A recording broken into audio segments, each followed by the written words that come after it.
Hello to everyone, and also I'd like to thank Erfan for pointing to great points. I hope everyone got what they wanted from analytics and got more familiar with the ecosystem taking shape in Iran today. Today I want to talk about some of my experiences living in Denmark for a while. What I really don't care to discuss is immigration good or bad? Because I wanted to point that out that I don't want to say that. A word that we really hear a lot these days is immigration. Whether we like it or not is something we hear a lot. The first time that I heard this word and also experienced and also got to know the word is when I was studying for my BA. One of my friends also emigrated. That was very painful to me. I don't know if it was good for him or not, but it was something painful to me as a friend. When I was studying for my MA and getting my master's, this happened more often. I saw a lot of friends, and most of them were immigrating. However, I looked at it, I could kind of see them like succeeding and succeeding more. They would get their masters, they would become professors, getting to good positions in different companies.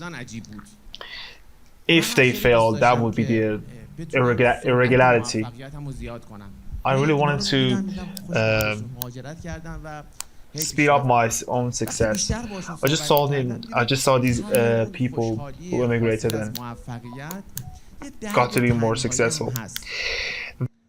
And the more I talked to them, I found out there's a pain to all their success.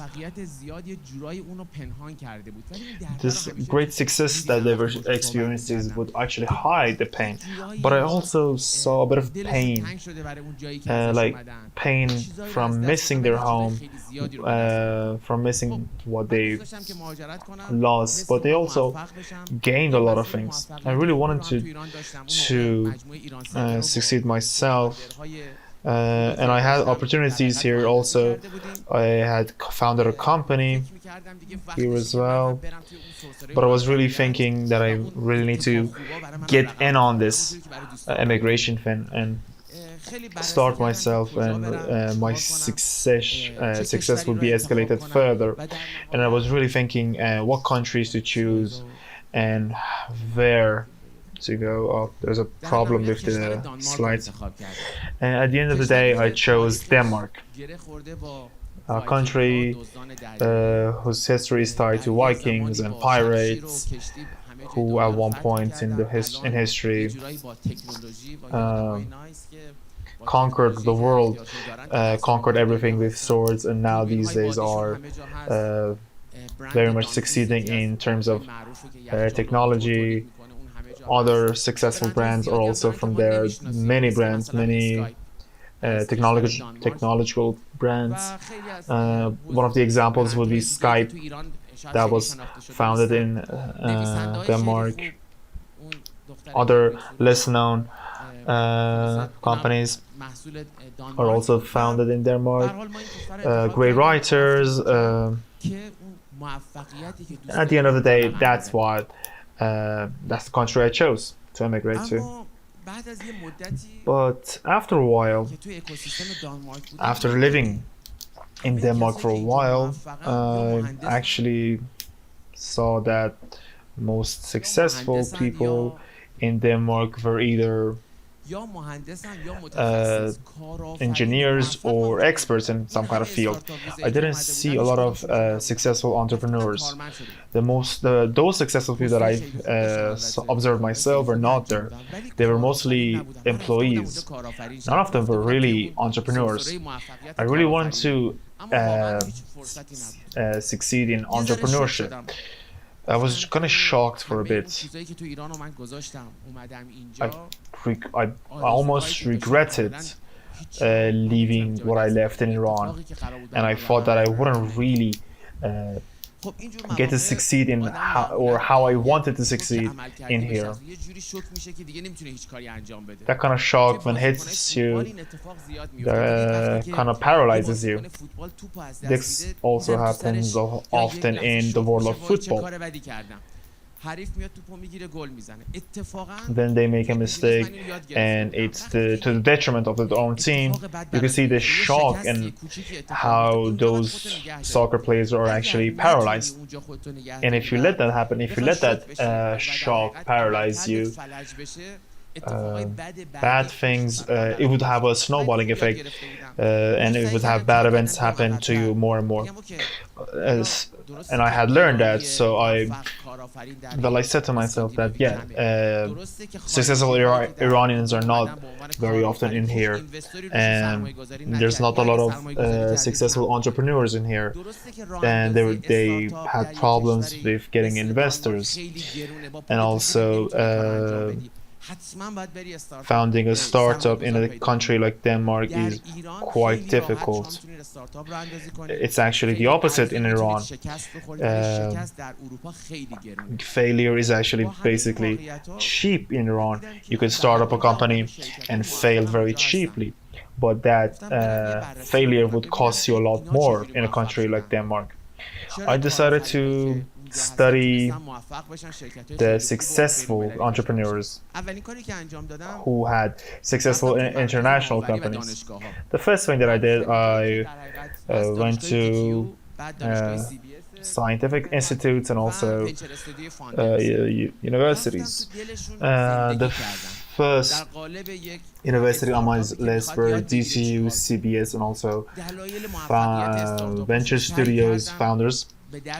I really wanted to get to know why and the reason for their success.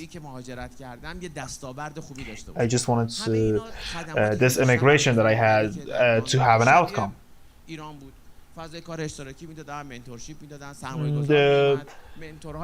The universities and institutes that I observed were really similar to Iran, with a very key difference, that I hadn't even seen them in Iran or even the rest of the world. Those 2 points were the secret of the success of different companies that I saw in Denmark. The first one of those was an all-star lineup. These venture studios, these great accelerators of technology, these startups would have a very nice founding members. Some of these actually had psychological tests for the founders, and they would try to have compounding personalities that would make each other more complete and help each other. And they would even seek out these kind of personalities for their founders. Some of the chief executives would also be active as part-time officers in other companies. That was the first key difference that I observed in their success. The second key point that I observed was international outlook, operating within international scopes. And they would also reject any startup companies or any startup pitches that would go against that rule. Not because Denmark is a small country, because they believe that you need to operate within those scopes, to succeed. We could also see that kind of problem in Chinese, as I observed in one of my sessions that I had with a couple of my Chinese co-workers and colleagues. An example of a successful Chinese international product would be TikTok. Immediately after their success, They rebranded themselves on an international scale to be more successful. Those are the two key points and difference I observed in the scope and in their approach in running a business and running a technological business. Whenever we talk about immigration, there's always a point where people need to return. And after this immigration, it was time for me to return to my own country and share my experiences and put them into good use. So I had those key differences that I had observed, and also I had previously co-founded green tech venture studio, and I wanted to implement those differences that I observed. My first problem was international outlook and international scope. When I approached teams with that key bit of wisdom, they would point out that yes, we are living under sanctions. So I wanted to make it possible for people and teams to at least have the international outlook. So I would wanted to help them with that. So we made use of a network of venture studios like Green Tech to have these startup companies internationalize and have international outlooks and scope. The other hard thing that I had to do was telling founding members and also board of directors that your team, your lineup was not a winner's lineup.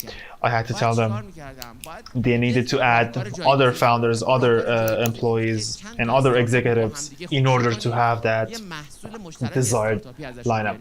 One of the solutions was to group a few startups and their executives and founders and have them come up with a startup product and to help them be able to work together and get to know each other and have that lineup. Elon Favor and Shopiroo's are just two of the examples of the companies we helped to internationalize. And now these companies have customers from all over the world like UAE, Denmark, etc. Mana is also active in IoT and smart city development fields, who has had good success in neighboring countries, and most importantly Ahura, that acts as a platform for companies who are active in AI fields to be able to offer the services on an international scale. What we did with the network of venture studios became a model to help other companies and other startup companies as well. Whether we emigrate or not, our roots come back to the place we're from. I don't mean that we shouldn't emigrate, and I believe, frankly, it's a good thing. But we shouldn't forget one of our social responsibilities is to share our experiences from foreign countries and bring them back to our home countries.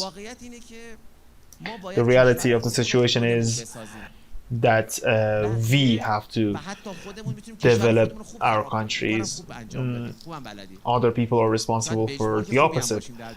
The opposite being destructing our countries. But if our country is to develop, it is on us.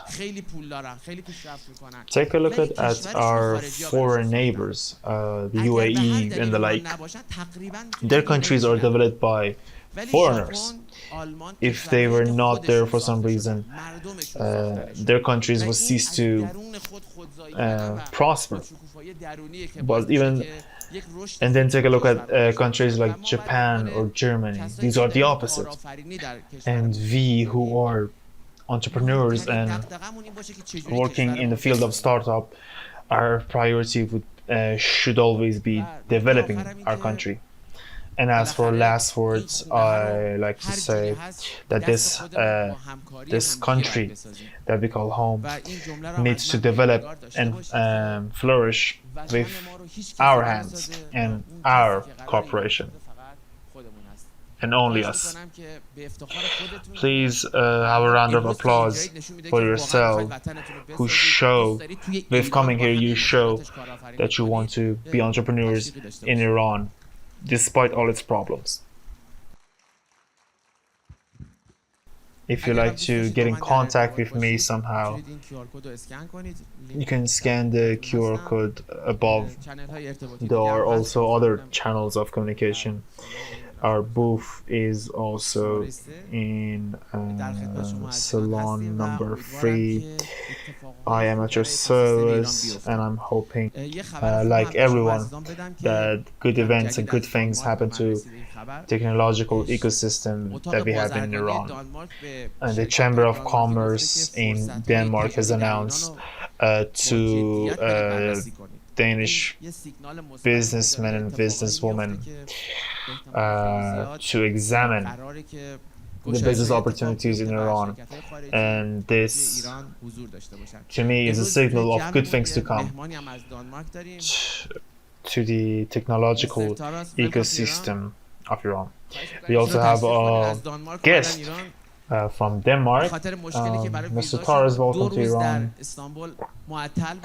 Because of problems with their visas, they had to be in Istanbul for 2 days, and I really appreciate him coming here. Mr. Torres wanted to actually publish an article about the country, about Iran, because he was really more connected to programmers and coders. He told me that he wanted to maybe name his article "Brave Programmers Living Under Sanction," and I would like to say that I am proud of every attendee. Thank you for it.